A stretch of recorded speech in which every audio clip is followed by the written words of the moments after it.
اور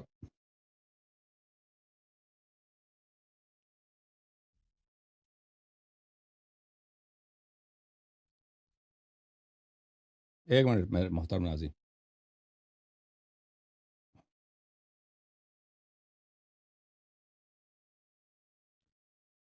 السلام علیکم طارق بھائی، خیریت سے ہیں انشاءاللہ؟ وعلیکم السلام ورحمۃ اللہ وبرکاتہ۔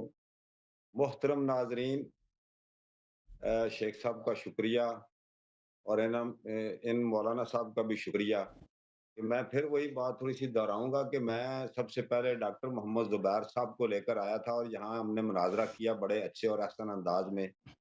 لوگوں نے پسند کیا کہ ہمیں علمی گفتگو سننے کو ملی ہے۔ میں ماشاء اللہ۔ قسم اٹھا کے کہتا ہوں، اور میں چیلنج کرتا ہوں ان کو بالکل کوئی مناظرے کا آئیڈیا نہیں ہے۔ اور پھر یہ ان کا یہ بہتان لگانا، جی فلاں کا رافضی ہو گیا، یا یہ ہو گیا یا وہ ہو گیا۔ خدا کی قسم، ہم تو سننے کے لیے آئے تھے کہ یہ آج ہمیں تحریف قرآن کے اوپر یہ گفتگو کریں گے۔ اور دوسری مزے کی بات ہے کہ ان کو اتنا پتہ نہیں ہے، یہ نے شیخ علامہ حسن اللہ یاری صاحب کو سنا نہیں ہے۔ جو قرآن پاک ہمارے سامنے موجود ہے، اس پر کسی کا اختلاف نہیں، یہ لا ریب فیہ ہے۔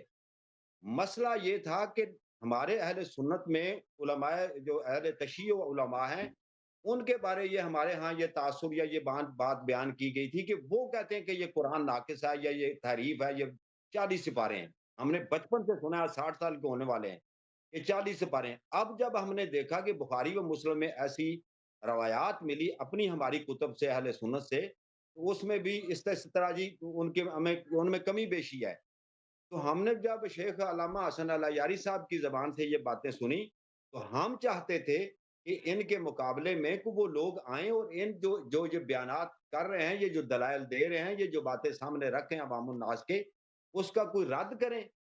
تو بجائے اس کے رد کرنے کے موضوع انہوں نے رکھا ہے تحریف قرآن۔ اب بات کرنی تھی قرآن کو، کوئی اللہ کے فضل و کرم سے اس کے جو اس کے علوم ہے، جو اس کے مفاہیم ہے، جو اس کے ایمان ہے، اعتقاد، اس کی آیت کو ایک کو بھی منکر ہے وہ کافر ہے۔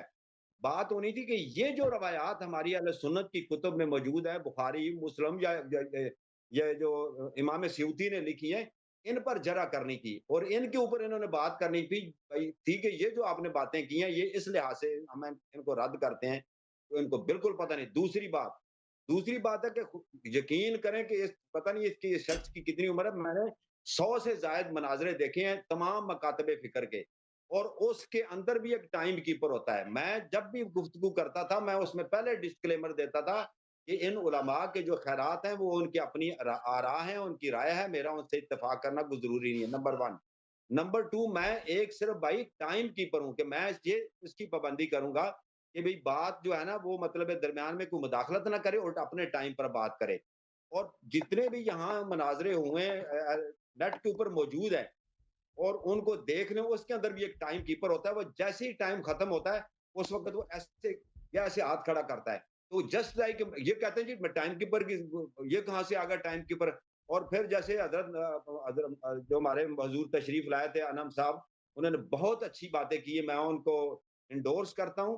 اور انہوں نے کہا یہ وہ 100 سال پیچھے ہیں، آپ بھائی جدت ہے، لوگ درمیان میں ماڈریٹر بٹھاتے ہیں، میزبان بیٹھتا ہے، وہ بادب مؤدب طریقے سے ایک شخص کو پوری بات کرنے کا موقع دیتا ہے، پھر دوسرے کو بات کرنے کا موقع دیتا ہے۔ اور یہاں تک کہ مجھ پر یہ الزام ہی لگا کہ یہ دونوں کر، یعنی ابھی بھی اس نے مجھے گونگلو کہتا ہے، وہ گونگلو بن کر ادھر بیٹھا رہتا ہے۔ یہ اس کے الفاظ ہیں، یہ اس کی تہذیب ہے، یہ اس کا کلام ہے۔ اس سے میں عمر میں بھی بڑا ہوں، اس میں یہ علم کی بات کرتا ہے، یہی کہتا تھا متواتر کیوں نہیں مجھے پتا متواتر کا؟ متواتر سندی بھی ہوتا ہے اور متواتر لفظی بھی ہوتا ہے، اور متواتر